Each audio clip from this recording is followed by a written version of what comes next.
And hello, all my fellow nerds. This is Oracle Nerd here, and welcome back once again to our Wonderland Remastered Steam release.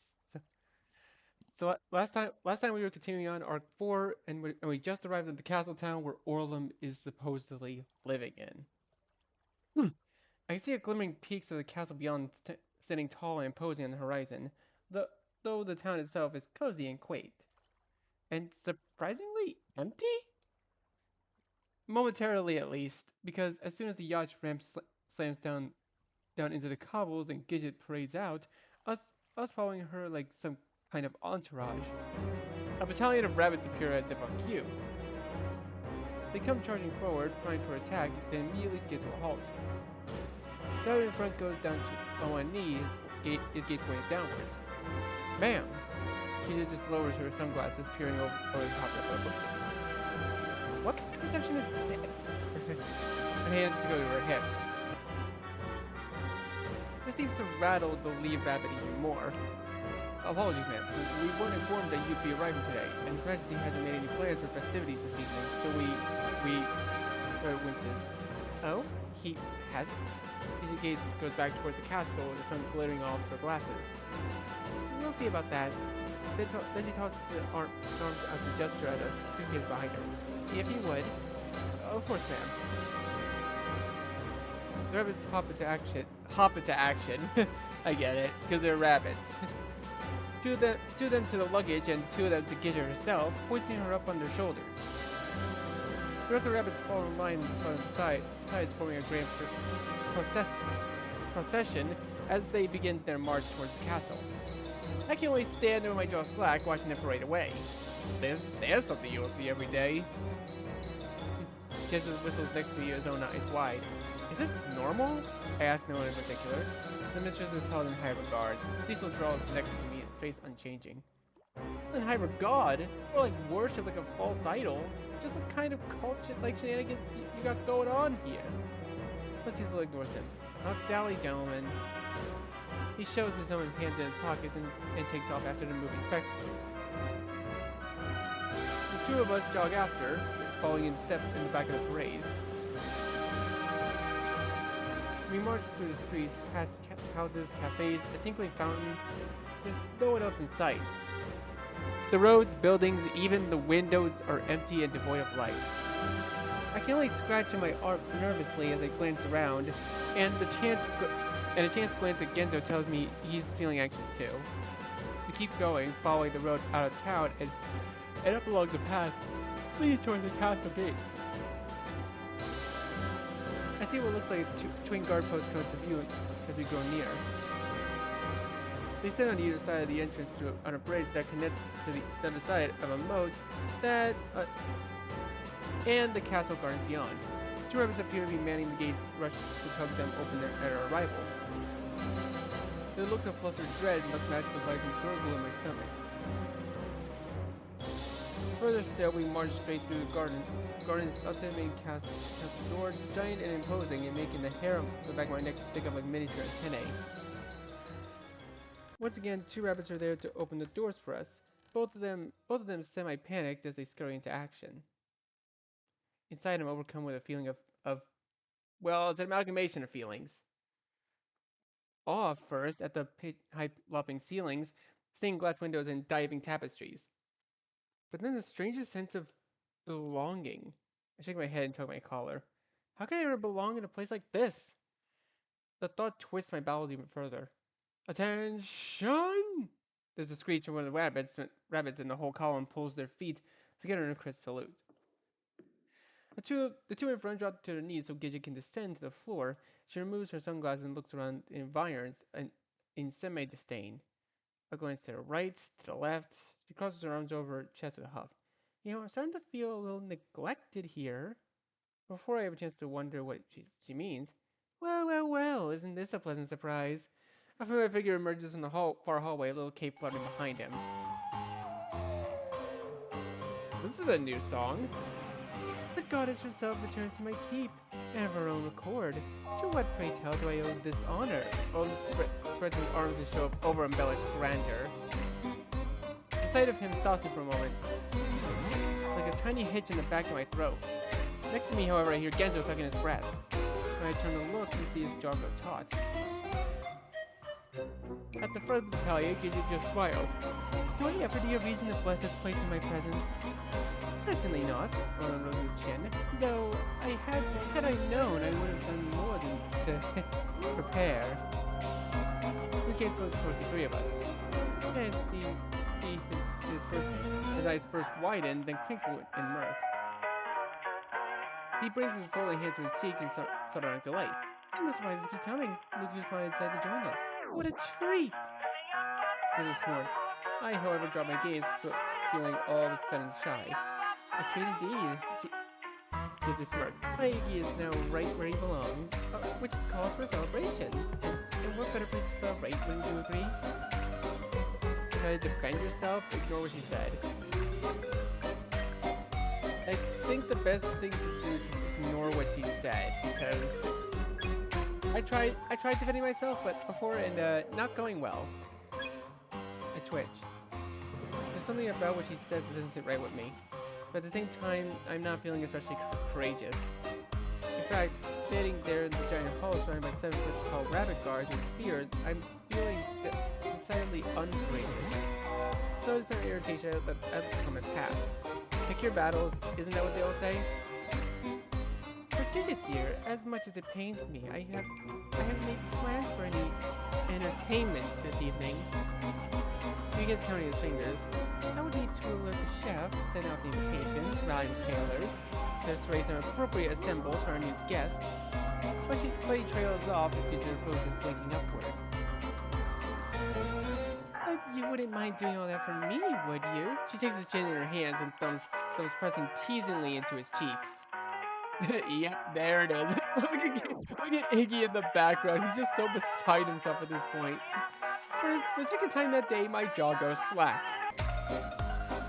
Form practically melts in her grip, gaze wandering not at all stealthily from the eye level placement of her chest to really cooling lips. He lets out authority mule, tongue lolling out of his mouth. Next week, Genzo makes a sign of cross in front of his chest. I take back my wish. There's some things in this life I shouldn't see. I shouldn't be seen.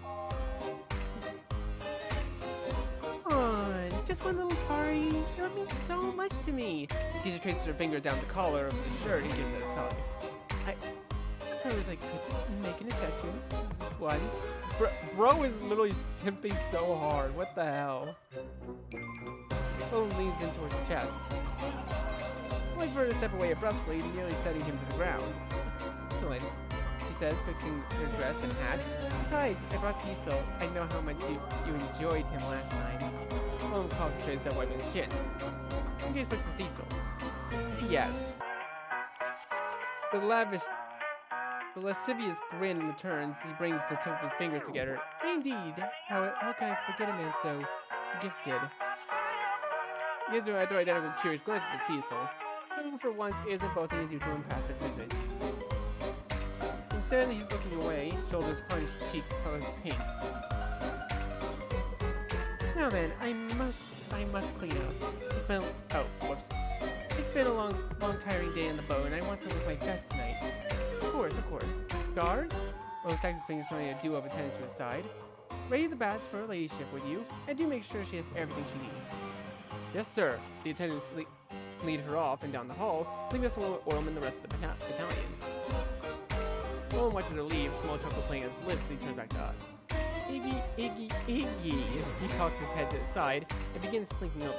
What have you gotten yourself into? But Getup steps in front of me before Orm can approach. Leave him alone, fuckface, or I'll knock that fugly crown right off that rat on your head. This only seems to goad Orm further. Look at you, still so determined, even after the cruel cogs of fate have already turned out of your favor. What the fuck are you talking about? Nothing, dear. Only that I'm suddenly feeling especially nostalgic. What about you? As he gets over his teeth, sticks a forward finger raised. Goro snaps his fingers before Getup can start whatever he's been about to do. Guards? Getup winces, falling back to a nervous twitch of his cheek. Get these two gentlemen cleaned up, would you? I fetched the tailor. They'll need something to wear, after all. I want everyone looking their best for tonight. Festivities. Yes, sir. The guards near us to attention. They quickly prod us into gear, hands on their shoulders as they guide us towards the far hall. Behind us, Orlum slowly waves, impish smile playing on his lips. See you both later.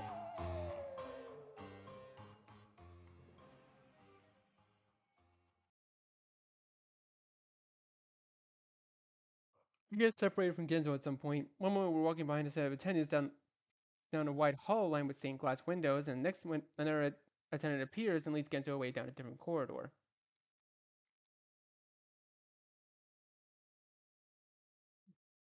All I can do is shoot him a look of confusion as my own attendant ushers me further along the red carpet towards an ornately marbled atrium.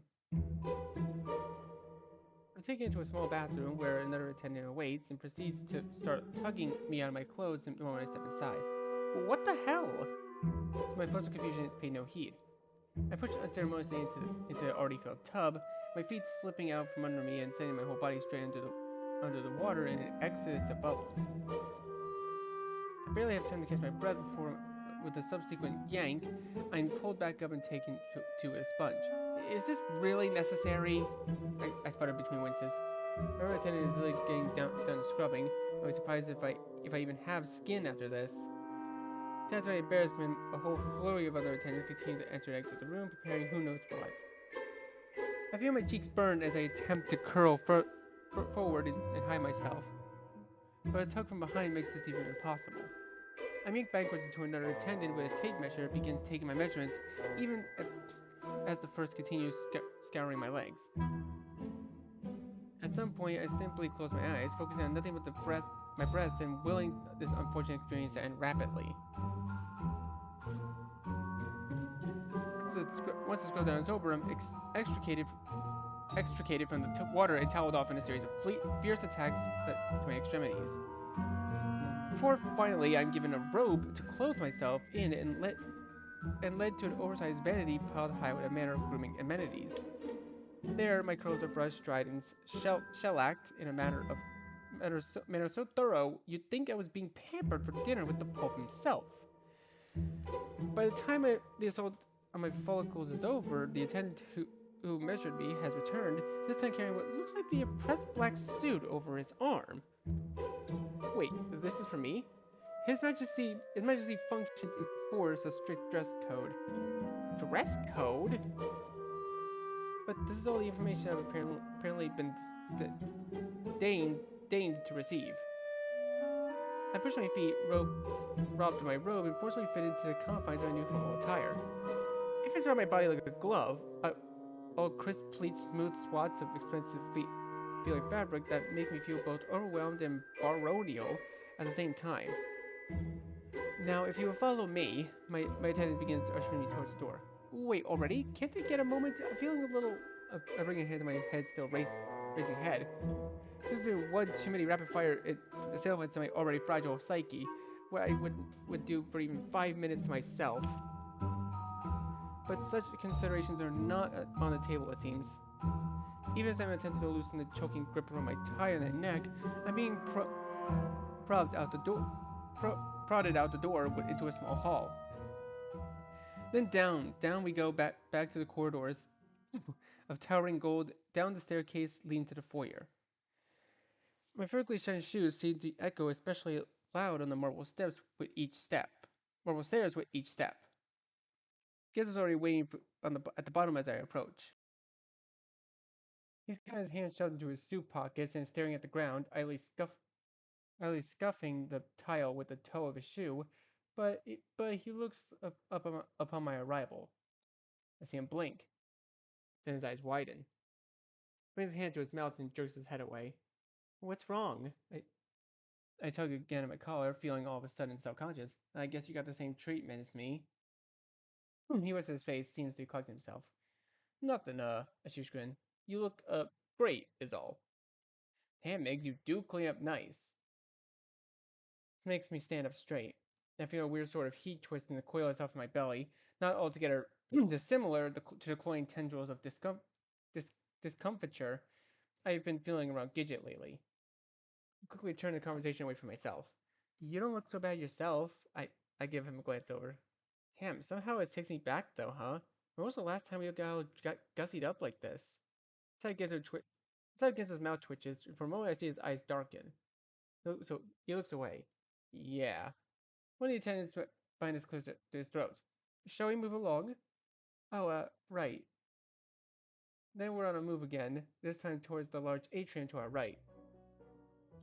There's a grand set of doors at the far end. As we approach, I hear the sound of music grow louder and louder, all lilting violins and tinkling glasses. Two tenants man in the door push it open upon our approach. It creaks and groans, then parts, letting in the light, the glitz and the dulcet aria dancing across the air. Jesus! I keep forgetting how loud the dang sound effects are. Wait. I need to turn that down a wee bit. That's actually loud in my headphones. Presenting Ignatius Walter Maxwell and Genzo Ichihara. I simply shrank it on myself. Did you really need to say my whole name like that? My cheeks feel about 100 degrees and already driblets of sweat are working their way freshly clean neck. The size of the ballroom doesn't help. It's absolutely enormous and bright, so fucking bright.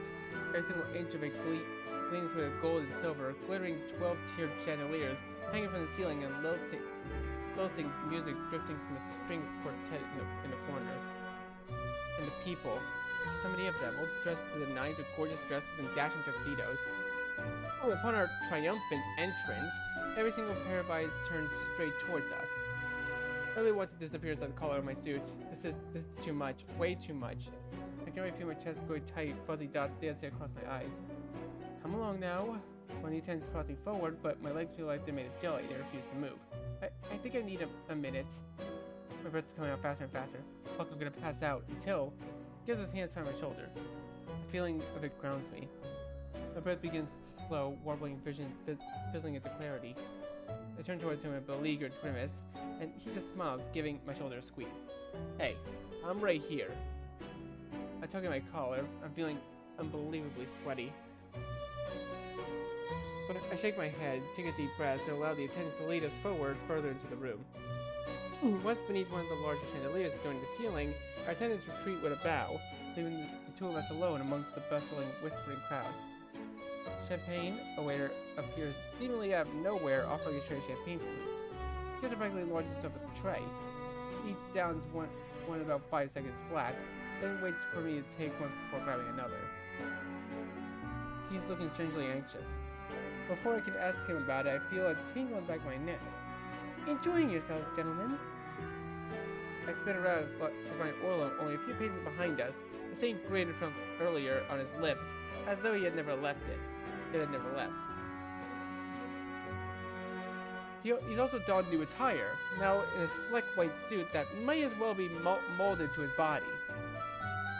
We were until you showed up, looking like a cum-colored dick in a crown. Gezo smirks.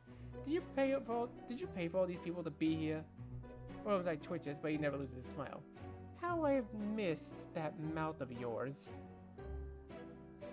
He throws his hand to his sides. But alas, no. People actually respect me here, as foreign as the concept as that may be to you.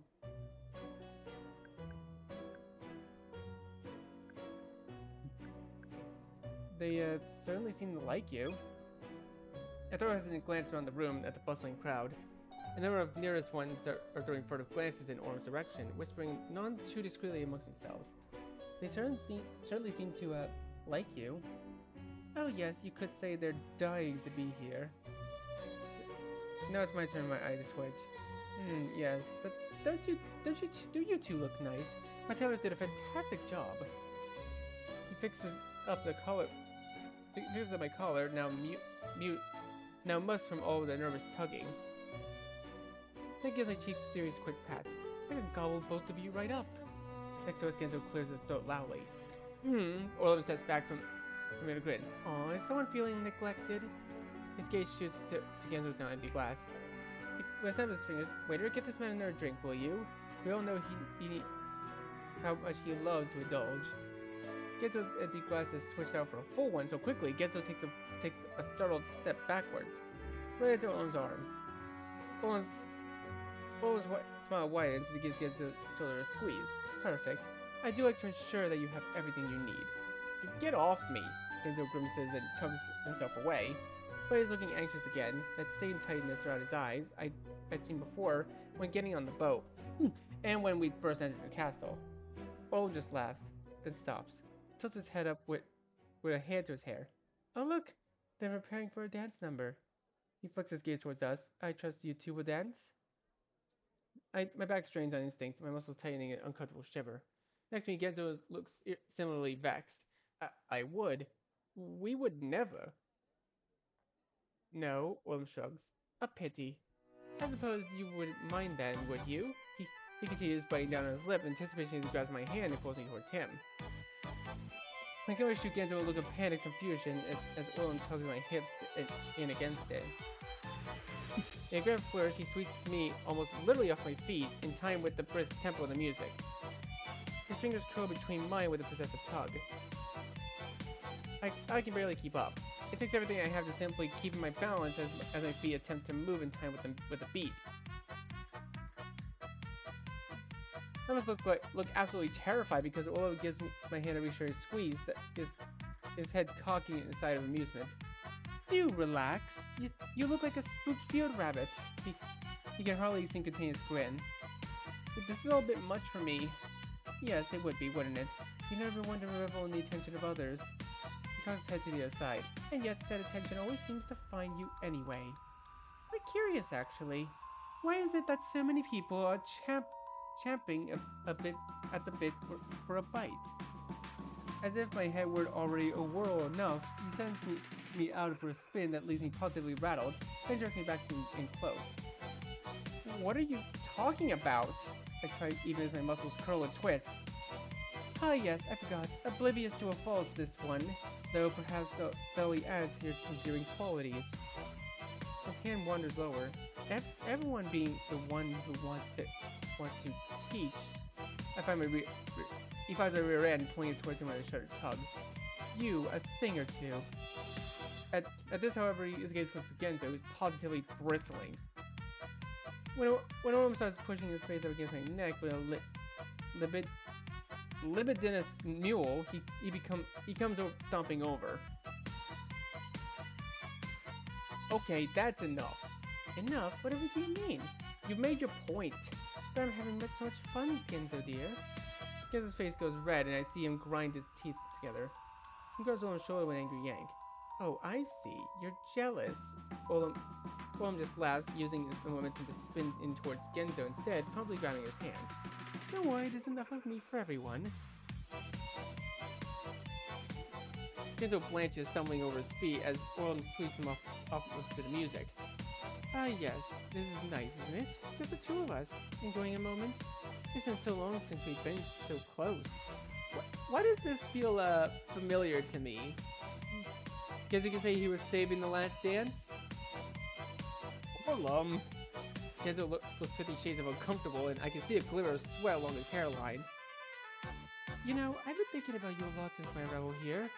How I would welcome you, what you'd think of my accomplishments. Genzo forces a somewhat beleaguered smile. Accomplishments? What, we congratulating people for having stuff fall into their laps now? As contentious as always, just because you failed in your endeavor doesn't mean you need to devalue mine. Well, cause that's supposed to mean I haven't failed anything. Haven't you? Orlum pulls it in close, grins so wide he looks like about ready to devour him whole. I suppose denial would be a new thing, nothing new for you. Genzo snorts. At least I don't take advantage of others when they're at their weakest. No, you're just an asshole all the time, aren't you? Orlum lowers his eyes. And you know it too. You know the pains that you cause people. And that he deserves better than you. Genzo's jaw goes taut. He mutters something under his breath and tries to pull away, but Orlum doesn't let his hand go. Instead of taking advantage of the small height he has on him, allows him to dip him backwards. And yet you still can't let him go, can you? Just a stupid, sad little puppy groveling for scraps. He leans forward, their foreheads practically touching. Genzo jerks his head away, still trying to extricate himself from Orlum's grasp. Orlum finally does let him go, though none too gently. In fact, the sudden release sends him straight to the floor. Olin stands over him, amused grin playing his lips as Genzo recovers from the fall. His eyes crinkle into tiny twin slits. But you still have one last chance, Or are you going to run away from that too? This time Olin turns to me. He grabs my wrist, flinging me towards Genzo just as he manages to push himself back to his feet. I stumble into him, half falling across his shoulders, and Genzo's eyes practically bug out of his head.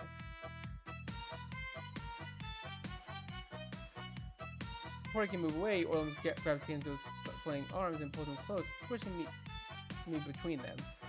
Isn't this sweet? A tarantula for 3. And fitting too, considering how we've been dancing around each other for years. Genzo's gone bright red beneath me. I can feel myself sinking in against his stomach, my arms balanced on his shoulders, and my breath stilted against his neck. For just a second, my mind flicks back to the bouncy castle. The two of us all tangled up atop of a buoying fabric, pressed against each other, tight against each other. Then Orlin lets Genzo's arm go, stepping back to use a playful grin. Alas, though, I cannot stay, for I have other important matters to attend to. Other guests to take care of. So I'll have to bid you gentlemen adieu for now. He gives a little bow that makes his cape flutter behind him. Try not to have too much fun without me, One final grin and he spins around, eyes from the crowd on him as he saunters away.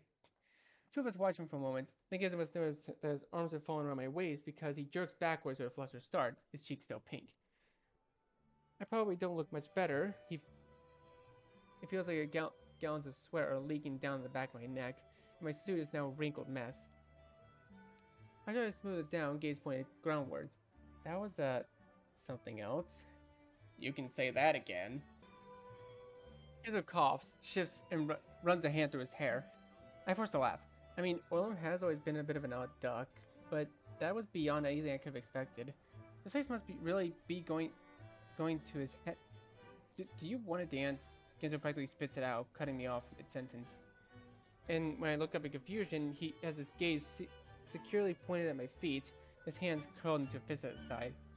The weird twist of my stomach is back, the same one from back before we entered the ballroom. Sends whirly gigs of nervousness up through my chest. I mean, if you want to, is all. He looks up, then back down. So long as we're, here and all. Sure, I guess. He coughs again and holds out his hand. I reciprocate clumsily, our arms bumping against each other as we both try to determine where we put our free hand. Finally, his goes to my waist and I take his shoulder. Easier that way considering our height difference, I suppose. Then we start. Aww. I feel bad for them. But even then, it's nowhere near the smooth fluidity Orlum has provided from our earlier cavorting. More like two kids at their first school dance. The averted eye contact only adds to the portrait of awkwardness. This is a bit weird. Why are we doing this? Friends don't dance like this, do they? I mean, if there's nobody else to dance with them, might as well. With Orlum, it had been like just him, but like this feels different, especially considering the way he refuses to look at me. And the way I feel his hand trembling over so slightly on my hip. The way he has his lips pressed together. Wait a minute. I blink. Before I can process this further, he speaks up. Pretty nice, music. Yeah, it is. I have to admit, it feels pretty regal, you know? With all this highfalutin grandstand stuff, he chuckles. Not something I would ever experience, you know? You can say that again. I feel like the long-lost son of some fancy baron or something. His gaze drops again. He seems to be searching for something to say. Wonder, where Gidget is. I haven't seen her here yet. See Genzo's eyes twitch ever so slightly. She's, on your mind a lot, huh? I mean, of course, she would be. Why wouldn't she? Am I right or am I right? Cough. Probably gonna be dressed in nines, if you know what I mean. Putting us two fuckers to shame. I don't doubt that, I laugh. Especially after everything else I've seen her in. then quickly choked my words. My mind had gone straight back to the boat. Definitely not what I need to be thinking about right now. Guess I must feel my body tense. Yeah. He starts as though trying to search for something to say. It's pretty crazy, you know, yeah? Get what I mean. How so? Just, like, I haven't seen her in years, right? And almost didn't even recognize her. Crazy, right? She looks so different. I draw my gaze. I guess she has changed a lot over the years. Right? Ella, if you'd asked me back then, I probably would have said she was. He stops, perhaps realizing what he's about to say, then frowns. Anyway, just not what I was expecting, I guess. But hey, when have I ever been able to read people, huh? I got the social perception of a stick. You, Mr. Life of the party? Fake it till you make it, my dude.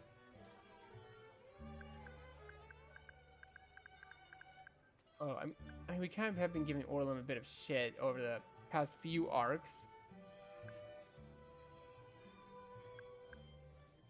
I mean, it would be funny though.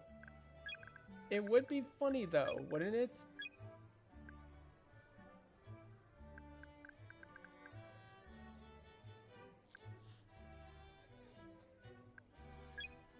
Yeah, that's what she said. I said with a smirk. Genzo laughed so loud it feels near dancers turn their heads. But some disinclined on the horizon grind, I gotta say, you get a pretty dirty mind sometimes. Genzo was a poet and he doesn't even know it. Hey, what goes on up there has nothing to do with what goes on down there. Alright, I'll give you that. I'll admit it's not something I can really relate to, so you'll have to forgive me if there's stuff I don't understand.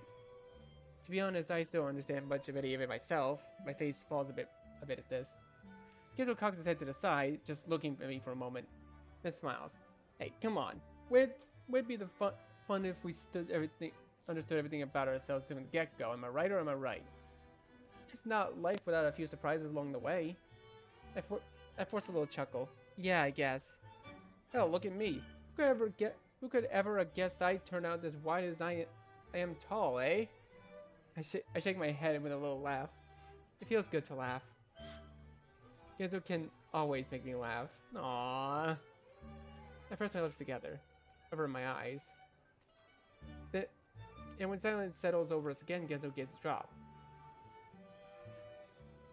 His nose twitches. Despite everything, this has been nice, getting to spend time with you for once. Yeah, we haven't really done much together in a while. Yeah. I feel his fingers shift between mine. His hand feels sweaty. I like spending time with you. I cock my head to the side. The nervous jitters are attacking my gut and en masse now. I try to quell them with a laugh. I like spending time with you too. You're my friend, Gen. See him wince. His brows furrow. No, He stops moving. He's looking really distressed. I remember that he's also at least 3 glasses of champagne at this point. He brings the hand to his forehead. I can see his fingers shaking. Gen, what's wrong? You're acting super weird. I see him swallow. He looks up at me, eyes strained. Only at that moment, a loud flourish of metal and strings cuts the din, and the lights go suddenly dim. The crowd gasps, and I throw a confused look around just as the beam of light directed towards us, towards the door, illuminating a head of cascading blonde hair. Presenting her ladyship, Gidget Francine Bordel. She's there. She's absolutely radiant. She raises her head, eyes sparkling, skin glowing. In her dress, it's jaw-droppingly beautiful, a wall of red that plummets to the floor. Orlum is at her side, guiding her into the ballroom like a king showing off his queen. In Gidget, she glides along like a veritable goddess that's just descended from heaven, throwing a gentle smile at the oohing crowd with each step. For the umpteenth time today, I find myself at a loss for words. A strange tingling warmth is running wild up and down my spine, my legs, my chest. They approach us, the spotlight following them the entire way, until with a little spin, Gidget detaches herself from Orlum and steps towards me, her hand outstretched. My turn? I step away from Genzo and take her hand. How can I resist the invitation of such a lovely lady? Getup falls back silently. Aww. Poor little pup. But for those of you who don't know, the creator of this game actually sort of like characterizes Geto as like a bit of a puppy dog. It's adorable. Then the music starts anew, a brilliant, gorgeous piece that seems to rattle the rafters as it soars into the sky. Wow, my ears! Jesus!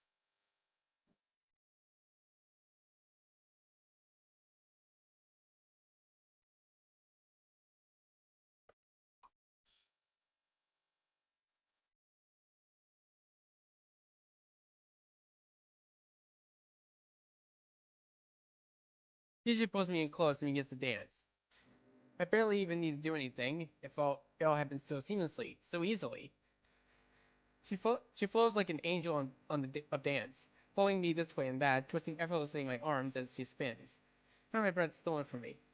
Not only from the flurry of movement, but from the sight of her in all that effulgence, a dazzling whirlwind of red and gold artistry that I can't tear my gaze away from. She's so absolutely alive. I feel myself so filled with a kind of vivacity that I've never experienced before. Just looking at her, being with her, moving with her. For a moment, I could swear we became one. I feel her arms around me. We might as well be the only two in the entire ballroom, spiraling dizzying under the spotlight.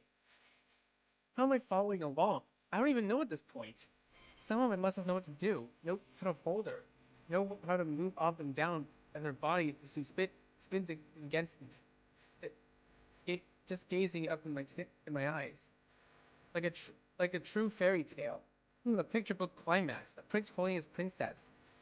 The music accelerates, cascading into a tumultuous crescendo that makes my very eyes shudder. Twisting back around, in towards her. Oh, so close. Unbearably close.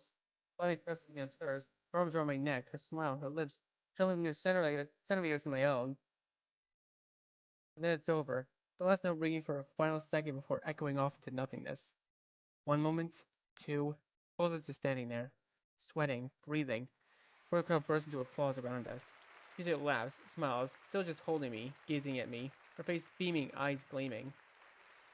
I could feel the heat radiating off her body, smell of all too familiar bouquet of her hair, now tinged with sweat. Iggy, she says. I cock my head to the side curiously. Hmm? Iggy, will you marry me? I stared at her blankly for a few seconds, the words not quite processing. Then something hits me and a wave of something washes over me, the impact like a giant wave right to my stomach. I. My voice trembles. I look around, look at the crowd, everyone waiting anxiously, waiting for my answer. My gaze goes to Gidget, to her smile, to her eyes. She's waiting too, waiting for me to step up to the plate, to fulfill my duties, to be the man she wants, needs, our perfect life. I lick my lips, close my eyes. Yes. Then open them, louder, more confident. Yes, yes, I will. Of course I will. Gidget's face had a beam before. She's absolutely incandescent now. Will, with a little cry of happiness, she pulls me back in, hugging me with everything she has. Her arms sticky and hot around my neck. Oh, Iggy, I'm so happy. I feel like, wasn't there a CG for this before? The crowd erupts again, this time with the cheers of congratulations and laughter. The, the tears and sighs of happy relief. Yes, it's right. This is right. The two of us. We're right. We belong together. We always have. I hugged Gidget back, burying my face into her shoulder, and a rush of relief washing through me as making my muscles weak and trembly. I am too, I say against her cheek, just holding her, being held, my own cocoon of belonging. When I glance up and look out into the crowd, I see Genzo and Orlum. Kids are just staring at me, like I've never seen a look I've never seen before in his face. Orlum has his arm around Genzo's shoulder. He leans in and whispers something, imp-like smile practically brushing against Genzo's ear. But then Gidget pulls away, yanking me from my thoughts. I can see the glimmer of tears in her eyes as she lets out a flimmy chuckle. We're going to be so happy together. Y- yes. I pull her in close close at my side as members of the crowd begin to approach, words of congratulations and adoration on their lips. Yes, we are.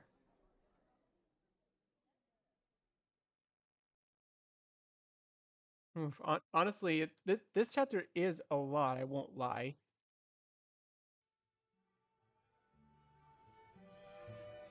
We spent a while making the rounds after that. I actually enjoyed myself for once. Not usually the one to relish in the kind of attention, but the adrenaline running through my veins after everything that's happened apparently takes control and feeds me courage. Talking to people, laughing with people, laughing with Gidget, dancing with Gidget. An hour or so in, however, my nerves are starting to calm down, and the social exhaustion catches up with me. And I'm no longer able to follow along with the conversations. Everything feels just a little bit too loud, too bright, too all in my face and happening all at once and all around me. I pull Gidget to the side after an especially long conversation with a trio of bearded gentlemen. I feel like I'm starting to fade. You mind if I call it a night? Need some quiet. Gidget glances up for her champagne. Oh, of course, anything for you. Her lip curls upwards. She leans in to give me a quick kiss on the cheek. I'm gonna stay a bit longer. Still some people I want to talk to. Really? You're really gonna give me this choice and expect me not to pick the kiss option? Of course, right. Then, in an act that even surprises me, I lean forward and returning her the kiss. Well, the shy bashfulness of a girl confessing her first crush. Have a nice night. My gaze shoots groundward. Giz's cheeks turn delightfully shaded pink. You too, Iggy. Her lips curl into a smile. Sleep well. I then proceed to turn on my heels with a stiff about face and make a beeline for the exit. God, I need to get out of this place. My whole body feels like it's burning now. Then I'm walking towards the exit. About halfway there, though, I realize I don't actually know where to go or what to do. I look around for Orlum. He's nowhere to be found. In fact, I realize I haven't seen him for quite a while now. Genzo, too. I do a final sweep of the room with my eyes, thinking maybe I missed him, but no, there's no sign of him anywhere. I chew on my bottom lip with a little hum. Then renew my trek towards the door, where I ask one of the attendants if there is a room or something available for me. Of course, right this way, sir. The attendant bows and leads me outside. Thank God. I've gotten up multiple flights of stairs, fatigue pressing on me with a greater weight with each subsequent landing. Finally, we turn down a hallway lined with ornately carved doors. He opens the second one on the left and beckons me inside. It's delightfully dim inside, nothing but fluttering candelabra on the bedside table to light the room. And quiet too. I can feel my chest start to unclench already. That wonderful silence, it wraps itself around me like a warm blanket. We've prepared night clothes for you on the bed, sir. If there is anything during the night, simply ring this bell. The attendant gestures towards a small brass bell hanging on the wall by the door. Oh, thank you, I say clumsily before the attendant bows and walks back out. Leave me alone. The sweet serenity of isolation. I take a short jaunt around the room to get a feel of the place, ending up at the bed where I find a set of blue pajamas awaiting me. Wonderful. I slip them on, anxious to get out of the claustrophobic cage of my suit. Then crawl to the bed, loving the way the soft sheets fold around me, like a crepe. Quiet. Wonderful quiet. I stare up at the ceiling, just breathing it in. Tonight was something else. I still can't quite wrap my head around it.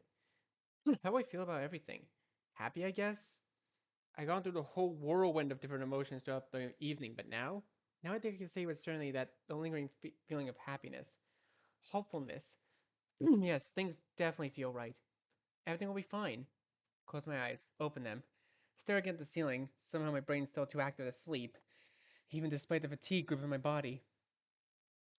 So I just lie there. For how long? I don't know. Just basking in the dark. Until there's a knock at the door. I glance towards it, wondering at first if I'd simply been hearing things. But when I do nothing for a minute, the knock comes again. I begrudgingly push my way out of the bed and pass across the floor. I open the door. Who could? It's her. Standing shyly on the other side, looking up at me with almost guilty expression tugging at her lips. Hey, sorry if this is a bit forward. I run a hand to my curls. No, it's fine. I just couldn't sleep. Kept thinking about everything, then wanted to see you so bad. She brings her hands together, thumb pads kissing. Is it alright if I come in? I throw a glance back to the room. Sure. I then step aside to let her pass.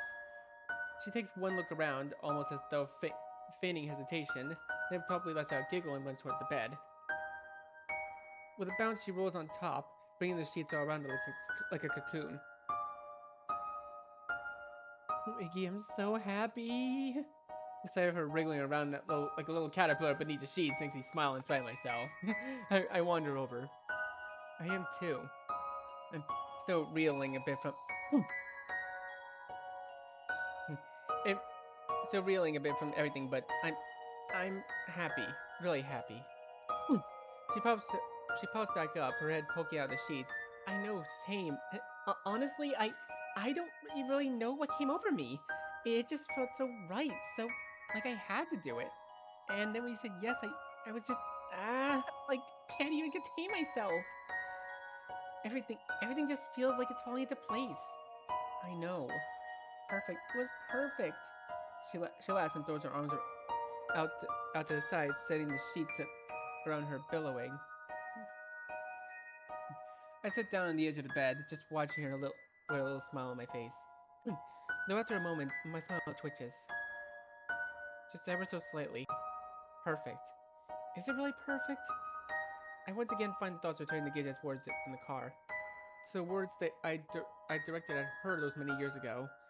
The junior high, Gidget crouched beneath the trees, mud painting her cheeks and knees. Even as too recent as tonight, my Genzo's words back in the ballroom. Gidget, I say with a shudder in my voice. Gidget, there's something I need to talk to you about. Pause.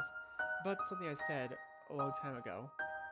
Gidget turns and looks to me, tilts her head, smiles. What is it, Iggy? She begins crawling towards me. There's something I regret. Regret? She take she takes my cheeks in her hands with a playful grin. There's no regret here, Iggy. No, I mean, just listen to me. Now she laughs. Look at you all flustered. How could there be anything to regret? You're perfect. We're perfect. Everything is perfect. Her arms go around my neck and she pulls me in for a kiss. Regret implies something wrong. She she smiles against my lips. And there's nothing wrong with us. Nothing can ever be wrong with us. Everything happens exactly as it should. A dream come true, like a fairy tale. She squeezes me tighter, and to the point my tiny pinpricks of sweat begin rising up on the back of my neck. To the point that I lose track of what I've been trying to say. What was it again? I can't seem to remember. I'm lost. Lost in her. That's right. How can anything be wrong about this? About us? She pulls back with a sigh, just gazing down at my face, running her hands through my hair again and again.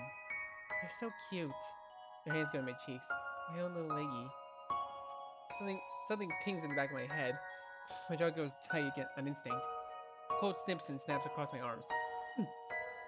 But Gidget doesn't seem to notice. Come here, come here. She tugs on my collar, pulling me towards the top of the bed. I just want to lie with you, my adorable groom-to-be. I swallow my misgivings and do as I'm told, falling down on the pillow beside her, just gazing into her eyes. She murmurs, bringing a thumb to my cheek, tracing it gently and lovingly. It immediately feels good, the soft touch of her fingers brushing across my cheek and chin, combing through my hair, scratching my scalp. I close my eyes, just focusing on the soothing touch, willing myself to get lost in it, get lost in her. I love you, Iggy. My eyes pop back open. Her cheeks are flushed pink, her pupils trembling. Do I really have to say nothing at this point? What would the point of saying nothing be? I love you too. Do I? Of course I do. How can I not? This is the path I'm on. This is what will make her happy. Isn't it? My lips part. I love you too. Just saying the word brings heat to my neck and face. But it feels good. A good heat. A comforting one. And Gidget's face softens. I swear I can see a glimmer of tears in her eyes. I've wanted to hear you say that for so long. She leans in towards me, our nose practically touching. I'll do everything to make you happy, Iggy. Then she kisses me again. Aww. From the start, I could tell that this one's different. A strange sense of forcefulness to it. As though searching for something, needing something, craving something. I fade back, the alarm bells that start ringing in my head. No, this is fine. It's fine. You're fine. You're fine. The last one is more of an order to myself than an observation. Her lips feed on me, deeper, moving, sliding. I can feel her tongue slip. It slips inside before I realize it's there, seeking me out, lapping in my insides. Then her hands find mine. They pull me towards her chest. And when it started, I realized she already has her nightgown undone. She clutches my hand in her breasts, and her fingers sink into the skin. It all happened so fast I can't keep up. My head beating. Cold, sticky tendrils race on my spine. I want you to touch me, Iggy. I want you to feel me. I. These parts they're just for you. I can barely hear it over the sound of my heart racing. I've always hated them, but I need to. For her, I know that you like them. I need to be what she needs. They're yours, Iggy. My eyes clench shut. I then begin kneading the skin with my fingers. She moans into my lips, gasps. It feels so good. She turns the sound, her words. They all do. All they do is send more chills up and down my arms. Her eyes narrow impishly. Things I'd love to do for you. She grins as she bites down my lip. My cute little rabbit. Her hands are roving across my chest now. But we have plenty of time, all the time in the world, and today is just for you. She follows with her mouth, letting her lips trace down my neck, tickling my collarbone. She pushes down my shirt so she can run her tongue down my chest, picking and pecking with her mouth. Fuck. I grit my teeth together. Keep it together, Eggy. Keep it together. This is this is what you signed up for. The moment you said yes. Now you have a duty to fulfill. She wanders lower. Now her fingers are on the elastic of my pajama bottoms. I can feel her tug them down. Feel the cool air hit my skin. Bring my hand to my face, clutching my eyes. I can't look. Won't look. My chest is so tight I can't breathe. My whole body is starting to shake. It starts as a light tremor, then grows and morphs into a quake, but that makes my teeth rattle against each other, muscles spasming out of control. Aw, looks like someone needs to wake up. I hear Gidget giggle to herself. I can feel her breathe against my skin as it puffs out little hot bursts. Don't worry, that can be fixed. Gidget, stop! It comes up before I can stop it. A shot from the base of my lungs that comes trembling out between my chattering teeth. It's quiet for a moment. Then, hmm? I feel her pull back, which is enough for me. I grab the side of my pants and pull them back up in a half frenzied tug, curling in on myself in the process. What's wrong? Did I do something wrong? I didn't miss a tiny tremble in her voice. No, it's not you at all. It's me. What do you mean? She puts herself to her elbow, looking at me curiously. I sigh, lick my lips. My throat feels unbelievably tight. I can't look at her. I can't face her. I keep my head ducked, gaze pointing at my curled toes. I should have told you earlier. I tried. I really did.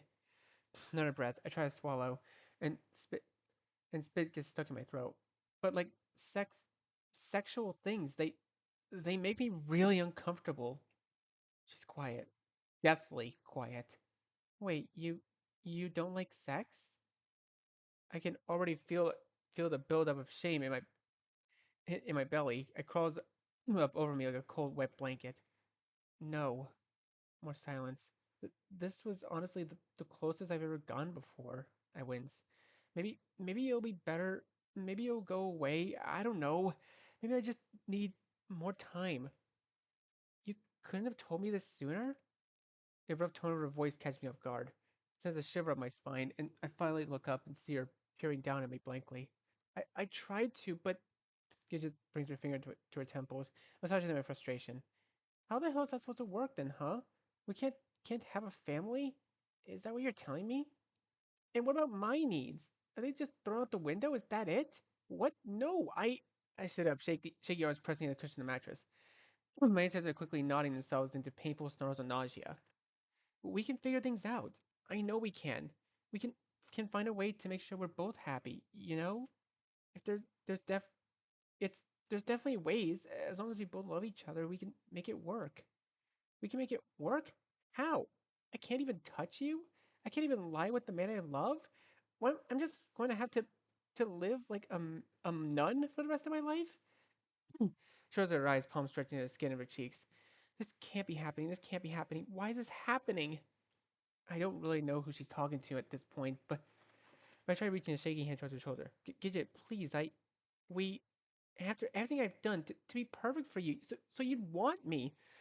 That that was apparently all pointless, huh? You'll never want me anyway, huh?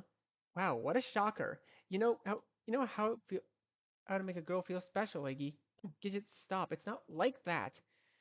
And imagine my mother. Hey mom, I finally got hitched, but you'll never guess what? He doesn't fuck. Fancy that. Guess you still won't be getting those grandchildren. Gidget! So stupid. I'm so fucking stupid. Everything was pointless. Everything I've done. How could I have ever thought I'd be happy? That I deserve anything beyond the shit that I've had to put up with. Gidget flies out the bed in a rage, stomping towards the window. Just standing there in the faint light of the moon. I can see her arms shaking, her toes curling into the carpet. I feel myself grow small, so small.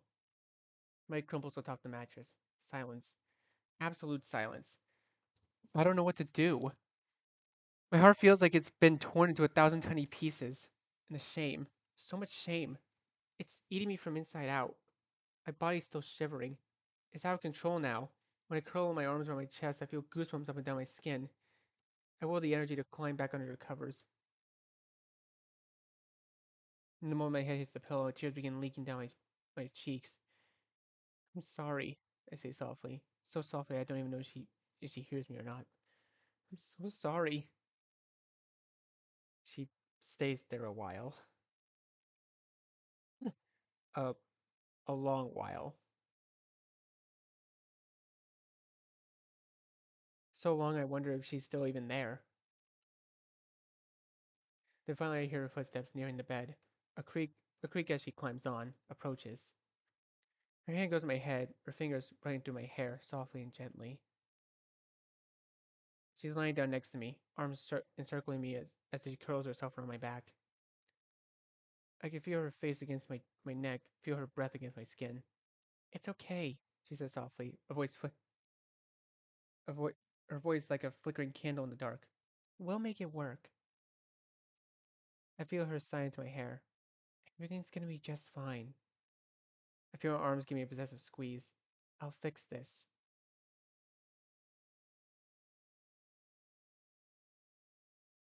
Wow, that was a lot. That was a lot that happened this episode.